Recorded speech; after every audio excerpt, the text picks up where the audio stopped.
Assalamualaikum warahmatullahi wabarakatuh. Saya Nur Hafizah binti Muhammad Rafi, nombor matrik 291011 dari kumpulan 9 akan membentangkan berkaitan pengucapan awam. Sebelum itu saya memperkenalkan ahli kumpulan saya yang lain. Assalamualaikum dan salam sejahtera. Saya Nurhanis binti Jaafar bernombor ID 291102. Assalamualaikum dan salam sejahtera. Saya Nursyas Izma binti Syahrin, nombor matrik 291007. Salam sejahtera, saya Sri Endang anak perempuan Muhammad Isa dari program pengurusan awam bernombor matrik 291029. Assalamualaikum dan salam sejahtera. Saya Muhammad Syahrizal bin Muhammad Som, nombor matrik 290973. Bismillahirrahmanirrahim. Assalamualaikum warahmatullahi wabarakatuh. Saya Nur Syuhada binti Abdul Rahim, nombor matrik 291103 dari program pengurusan awam ingin membentangkan berkaitan pengenalan kepada pengucapan awam. Bagai kata pujangga, satu perkataan sebelum diujarkan milik individu, namun setelah diujarkan ia menjadi milik orang lain. Maka berhati-hatilah ketika memilih kata-kata.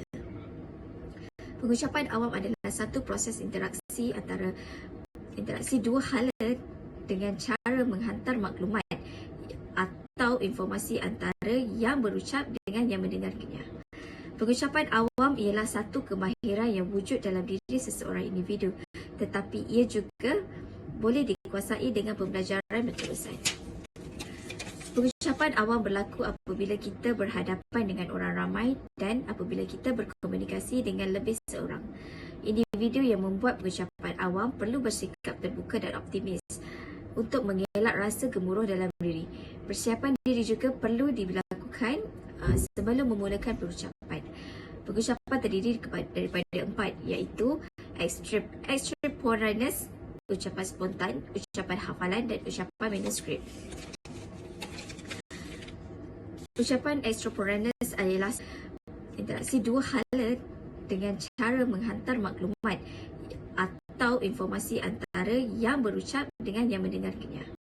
Pengucapan awam ialah satu kemahiran yang wujud dalam diri seseorang individu, tetapi ia juga boleh dikuasai dengan pembelajaran berterusan. Pengucapan awam berlaku apabila kita berhadapan dengan orang ramai dan apabila kita berkomunikasi dengan lebih seorang. Individu yang membuat pengucapan awam perlu bersikap terbuka dan optimis untuk mengelak rasa gemuruh dalam diri. Persiapan diri juga perlu dilakukan sebelum memulakan pengucapan. Pengucapan terdiri daripada 4, iaitu extemporaneous, ucapan spontan, ucapan hafalan dan ucapan manuskrip. Ucapan extemporaneous adalah secara spontan. Manakala ucapan spontan adalah ucapan yang apabila kita diminta secara tiba-tiba. Ucapan manuskrip ialah kaedah dengan cara membaca teks. Dan keempat, ucapan hafalan, iaitu disampaikan dengan menghafal sepenuhnya. Bahagian komunikasi pengucapan awam terbahagi kepada 2, iaitu 1 secara lisan dan secara bukan lisan. Bismillahirrahmanirrahim. Saya akan membentangkan berkaitan persediaan awal sebelum memberikan pengucapan awam. Sebelum memberikan pengucapan awam, kita seharusnya menyediakan beberapa persediaan awal untuk menghasilkan satu pengucapan awam yang baik, berkesan serta bijak. Okey. Yang pertama adalah dari segi pemilihan pakaian, pemilihan aksesori serta warna dan corak pakaian tersebut. Ia kerana dengan pemilihan yang baik akan menarik minat pendengar terhadap pengucapan kita. Yang kedua adalah dari segi penjagaan kesihatan. Penjagaan kesihatan yang baik akan menghasilkan wajah yang ceria. Penjagaan kesihatan juga adalah penting kerana jika kita tidak sihat, ia akan mengganggu pengucapan awam kita pada hari tersebut. Okey, yang ketiga adalah persediaan dari segi fizikal dan mental. Contoh persediaan dari segi mental adalah sentiasa berucap di dalam minda anda untuk menghasilkan satu pengucapan awam yang baik. Okey, yang keempat adalah pemerhatian daripada pembentang-pembentang yang lebih mahir. Kerana dengan menilai pembentang-pembentang yang lebih mahir akan menjadikan anda lebih berkeyakinan dan anda boleh mengikut intonasi suara, nada serta mimik muka yang dilakukan oleh pembentang-pembentang yang lebih mahir. Yang kelima adalah latihan. Latihan yang sentiasa sangat diperlukan kerana anda boleh sentiasa membuat latihan dengan guru, rakan-rakan ataupun saudara mara dan menerima setiap teguran yang diberikan. Dengan itu, pengucapan anda akan lebih baik. Okey, persediaan yang terakhir adalah persediaan dari segi menjawab soalan. Anda kena sentiasa belajar, mengkaji, membaca kerana dengan itu pengetahuan anda akan lebih mendalam dan anda bersedia untuk menjawab setiap soalan yang dikemukakan. Sekian, terima kasih. Salam sejahtera, saya Sri Endang anak perempuan Muhammad Ishak dari Program Pengurusan Awam bernombor metrik 291029 ingin membentangkan subtopik kepada topik pengucapan awam iaitu teknik pengucapan awam yang berkesan.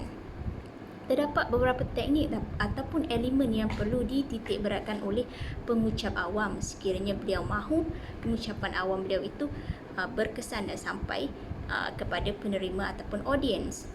Teknik pertama yang perlu ditekankan adalah penggunaan nada yang betul. Penggunaan nada yang betul akan memberikan keberkesanan yang tinggi terhadap pengucapan awam tersebut. Justru itu pengucap tersebut perlu membuat sedikit carian ataupun Google sebelum menyampaikan sesebuah topik. Teknik kedua yang tidak kurang penting adalah komunikasi bersama audiens. Komunikasi bersama audiens ini boleh jadi melalui secara lisan ataupun bukan lisan. Sekiranya secara lisan, beliau perlu mengadakan sesi Q&A untuk menarik fokus audiens dan beliau juga perlu berkomunikasi dengan audiens secara bukan lisan iaitu melalui anggukan ataupun pandangan mata ataupun senyuman. Teknik terakhir yang tidak kurang pentingnya juga adalah melalui gerakan badan ataupun posture badan ataupun gerakan tangan. Seorang pengucap awam itu perlu menggunakan gerakan tangan ataupun posture badannya meyakinkan berserta dengan mimik muka yang bersesuaian untuk memberikan kesan maksimum kepada pengucapan awam beliau supaya beliau tidak membosankan. Dan beliau perlu berlatih di hadapan cermin sebelum melakukan pengucapan awam di halayak. Sekian, terima kasih dari saya. Topik yang akan saya huraikan adalah berkenaan masalah atau halangan yang sering dihadapi dalam pengucapan awam yang berkesan. Terdapat dua masalah atau halangan yang sering dihadapi. Pertamanya adalah gangguan dalaman dan yang kedua adalah gangguan luaran. Bagi gangguan dalaman, masalah utama yang sering dihadapi adalah gemuruh, menggigil dan menggeletar. Gangguan dalaman lain adalah tidak dapat menjawab soalan yang sering diajukan oleh audiens. Setiap pengucapan awam akan diakhiri dengan sesi soal jawab. Pengucap perlulah bersedia dalam menghadapi sebarang kemungkinan dan banyakkan bacaan dalam pencarian maklumat. Beremosi secara berlebihan juga antara halangan yang sering dihadapi dalam pengucapan awam. Tidak pandai memberi huraian. Penceramah atau pengucap yang baik haruslah mengkaji terlebih dahulu tajuk yang ingin disampaikan. Halangan atau masalah kedua adalah gangguan luaran. Antaranya adalah gangguan teknikal, gangguan audiens, gangguan masa dan gangguan tempat. Gangguan teknikal adalah merujuk kepada gangguan dari segi aspek teknikal dan peralatan. Contohnya, bunyi dan audio, pencahayaan, suhu, pengurusan pentas, skrin dan paparan serta komputer yang akan digunakan. Bagi gangguan audiens pula, audiens sentiasa atau sering memberikan respon yang negatif seperti mengajuk, tidak memberikan kerjasama, terlalu bising atau datang lambat. Ianya sikit sebanyak akan mengganggu kelancaran dan kemeriahan sesuatu program. Gangguan masa juga adalah ancaman dalam sesebuah pengucapan awam. Persiapan yang awal penting untuk memastikan program berjalan dengan lancar. Halangan atau masalah yang terakhir adalah gangguan tempat, di mana suasana dia dan keadaan sekeliling mampu memberikan kesan kepada pendengar. Jika tempat tidak dipilih dengan baik, ianya akan memberi kesan negatif bukan sahaja kepada pendengar, malah kepada pengucap. Dan salam sejahtera. Saya Muhammad Syahrizal bin Muhammad Som, 290933. Cadangan penghasilan pengucapan awam yang baik. Pendapat mengambil langkah lain untuk memastikan bahawa apa yang diperkatakan dipahami.